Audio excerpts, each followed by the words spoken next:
Saya termasuk orang yang fanatik baca wiridan sebelum tidur. Jadi jangan kira kalau Selasa sholat jarang wiridan, nggak punya wiridan di tempat lain, itu sangat suudzon yang menyakiti.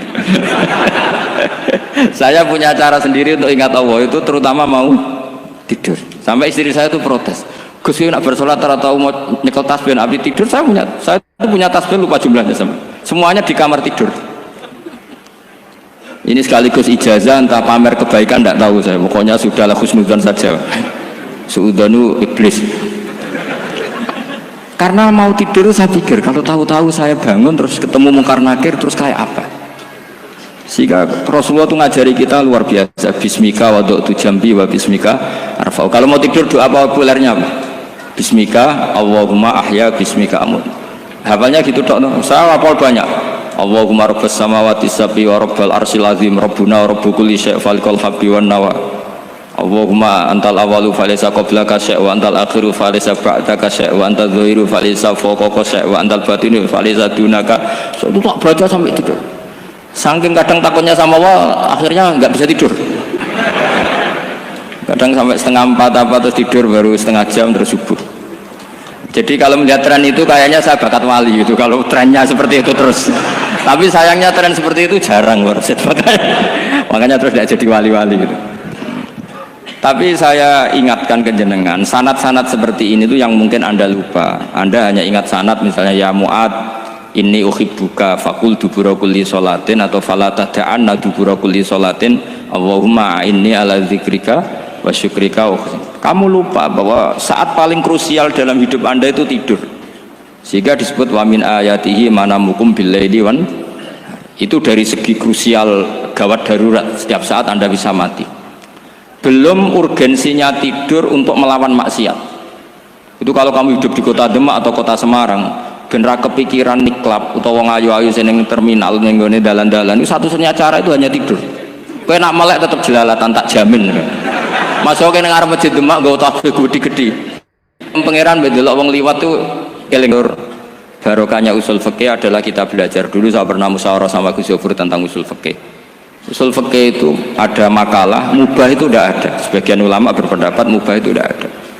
Karena setiap mubah saat itu Anda pasti meninggalkan keharaman. Itsma min mubahin illa wa yatahaqqaqu bihi tarku haramimma. Tidak ada kemubahan kecuali saat itu kamu meninggalkan keharaman. Anda tidur, berarti Anda taroktal maksiyah. Anda tidur berarti Anda meninggalkan maksiat. Enggak nyolong, enggak dugem, enggak zina, enggak maling, enggak ngerasani orang. Jadi tidur itu anggap saja ya Rob, ya Allah saya mau tidur. Tidur itu ibaratun antarkil ma'asi. Jadi malaikat roket pate kandani iki ras sekedar turu ya kowe kudu ngerti iki ape ninggal maksiat.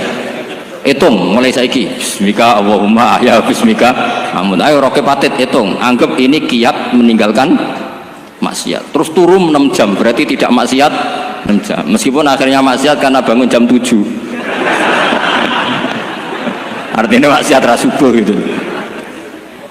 Tapi betapa krusialnya ulama. Ulama lah yang mengajarkan kita tidur itu rohatan lil abdan, untuk istirahat. Kita pulih lagi bisa kerja lagi. Pak Bupati bisa ngantor lagi, Pak Kapolsek, Kapolres bisa ngantor lagi. Semuanya aktivitas tentara bisa ngantor lagi. Memulihkan kekuatan itu ibadah. Meninggalkan maksiat karena tidur juga ibadah. Tidur saja ibadah. Ini barokatnya umatnya Rasulullah Shallallahu Alaihi Wasallam. Senyaman itu. Coba kalau kamu jadi umatnya Nabi lain, wah itu beratnya bukan main. Dan itu sesuatu yang dimintakan Allah, dimintakan Rasulullah kepada Allah, yaitu Rabbana wala tuhammilna ma la taqata lana bih. Termasuk la tahmil alaina isran kama hamaltahu 'alal ladzina min qablina. Jangan bebankan ke umat kami sesuatu yang seperti engkau bebankan pada umat dulu. Umat dulu itu kalau mau tobat, kayak umatnya Nabi Musa pernah nyembah anak sapi, itu yang pernah nyembah tobatnya dibunuh. Liyaqtulal bari'u minkum al mujrima, yang terbebas dari menyembah anak sapi disuruh bunuh yang pernah menyembah anak sapi. Fatubu ila bari'ikum faqtulu anfusakum. Mau beratnya kayak apa? Kalau orang sekarang tobat cukup soal Pak Rosid salami template 100.000, dipandu caranya tobat diwari istighfar. Nomor itu penting. Nomor loro seneng kiai, seneng aku maksudnya, maksud kalimatnya jelas. Itu sudah. Pokoknya yang jelas gak usah dibunuh, gak usah apa? Gak usah apa? Dibunuh. Sehingga tidurnya umatnya Rasulullah itu luar biasa, terutama tidurnya orang puasa. Tidurnya tasbih, tidurnya ulama juga tasbih. Karena dengan tidur itu kita tahu alamat kematian. Di mana kita masih di dunia saja punya kondisi di mana kita tidak bisa menentukan diri kita sendiri. Dan itu awal dari kita mengimani la haula wala quwata illa billah. Segagai koyok ngono ternyata ada kondisi di mana kita tidak bisa mengendalikan diri kita sendiri. Makanya disebut wa min ayatihi manamukum billaili wan nahar. Yang bisa menganalisis itu siapa? Ya ulama. Ulama kok tahu karena punya sanad musalsal ila Rasulillah sallallahu alaihi wasallam. Sehingga uniknya kenapa tidur itu sakral? Coba semua nabi di antara wahyunya itu lewat apa? Semua nabi di antara wahyunya lewat apa? Tidur, lewat mimpi. Inni ara fil manami anni atfahuka fanzur madza tara. Maka mimpi ini harus dikelola secara baik, yaitu kalau kamu mau tidur, wudu dulu, baca tasbih, terus tinggalkan semua dunia, anggap saja ini pemanasan kematian. Itu insya Allah mimpinya sip pokoknya. Paling dikejar-kejar Dajjalnya kecemplung kali, insya Allah. Tapi kalau kamu tidur gak wudu, raiso turu terus raiso turu mangan sik bu, raiso turu terus raiso turu mangan sik ben warak ben iso turu. Insya Allah dikejar Dajjal kecekel.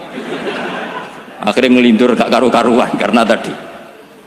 Nah, sanad seperti itu yang punya siapa? Hanya ulama. Ada lagi satu contoh, ini sudah hampir 20 menit Pak Ustaz. Itu saya pernah ngaji Durarul Kalami Syafi'i, mutiara-mutiara ngendikan Imam Syafi'i. Itu ulama itu mesti ngendikan itu unik.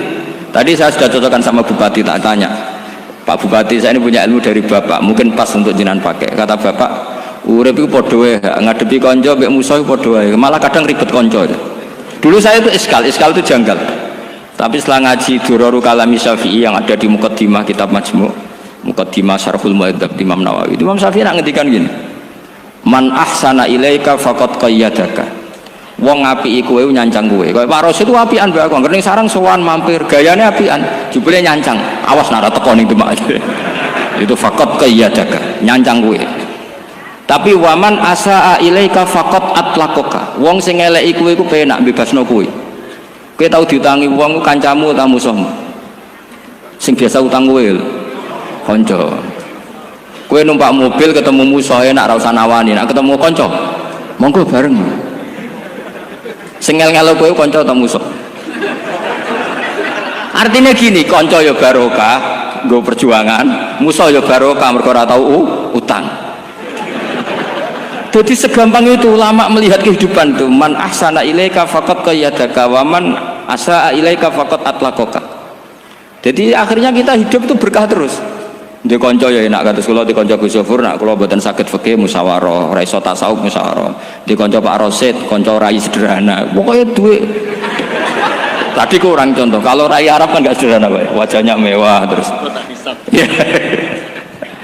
Ekonominya juga sederhana. Saya sama Rosid sama-sama gak kaya. Jadi ada nyotokan kan Gus Sofur sama Gus Baknya ngebis. Memang saya sering sama Gus Sofur ngebis sampai sekarang masih sering. Bukan karena miskin yang jelas itu pilihan itu. Jadi ulama itu segampang itu melihat kehidupan. Saya termasuk kiai muda yang nggak takut mati, bukan karena yakin di surga gitu, karena saya sering baca berdoa. Allahumma ya Allah, kata Rasulullah, kamu harus berdoa ya Allah, ij'alil hayata ziyadatan li fi kulli khairin wal mauta rohatan li min kulli syarrin. Mungkin sekarang kita ada zina, mungkin sekarang kita ada korupsi, mungkin sekarang kita ada maling, tapi potensi itu tetap ada. Yang bisa ngakhiri itu apa? Kematian. Maka anggap saja kematian itu rohatan li min kulli syarrin, semua mengakhiri semua keburukan. Kayak apa Rasulullah memandang kehidupan? Kalau kamu masih hidup, anggap saja ziyadatan li fi kulli khairin. Saya gara-gara hidup saudaranya kersane Pak Rosid ngaji di sini. Ikhlas Pak Rosid itu sangat ikhlas. Saudaranya senior kula dipaksa nggih gelem, diintimidasi nggih gelem. Wah itu barokah. Nanti setelah saya mau mati, pikiran saya juga akan ridho-ridho saja. Ya Allah, ini akhir dari segala potensi keburukan saya.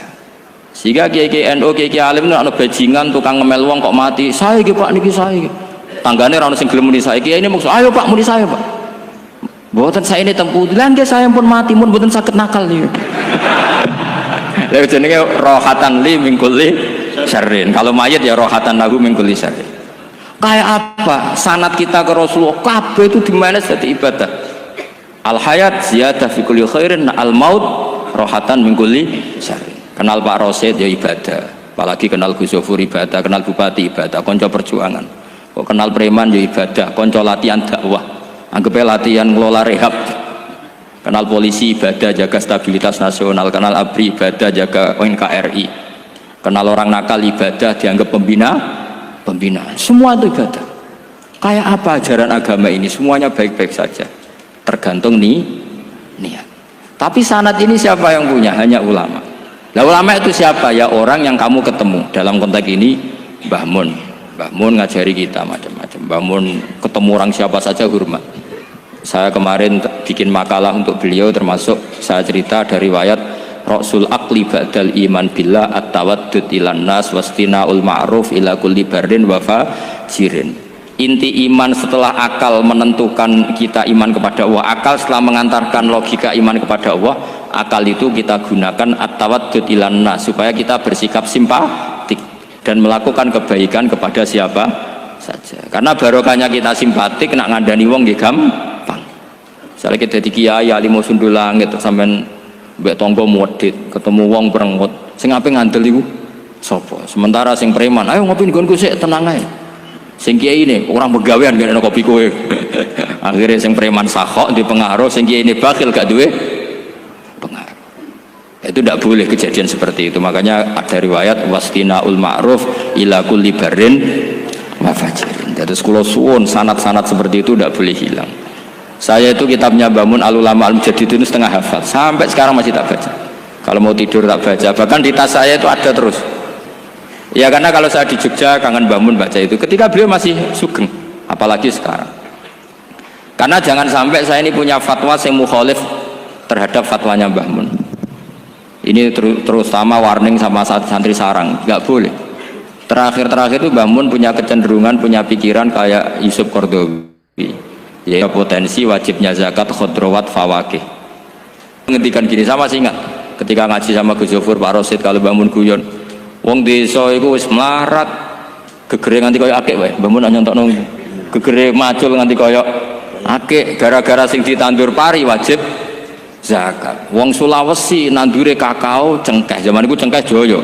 Berhubung ora akut gak wajib zakat. Padahal kaya raya. Jadi fenomena itu sering diutarakan beliau. Lama-lama beliau ngarang di Al-Ulama Al-Mujaddidun.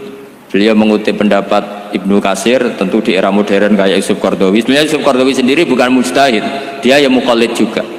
Kata Ibnu Katsir, wa mimma akhrajna lakum minal ard, yang harus dizakati adalah ma itu umum, apa saja yang keluar dari bumi. Maka kecenderungan Mbah Mun akhir-akhir itu mbok yao fawakih khodrowat itu dizakati. Tapi beliau tentu tidak ilzam ya, karena beliau sangat syafi'i. Tapi ini kan saran yang baik lah menurut saya. Apa susahnya sih dadi wong lomo gitu loh. Wong dadi wong medhit kok mbok bilo-bilo. Lah nek kowe takok takbirin ndi Gus, nak khodrowat fawakih, melon, kakao, tebu wajib zakat. Takbire iku lomo iku apik, medhit iku elek. Ngoten-ngoten mawon iki. Mumpun ngoten mawon. Assalamualaikum warahmatullahi wabarakatuh.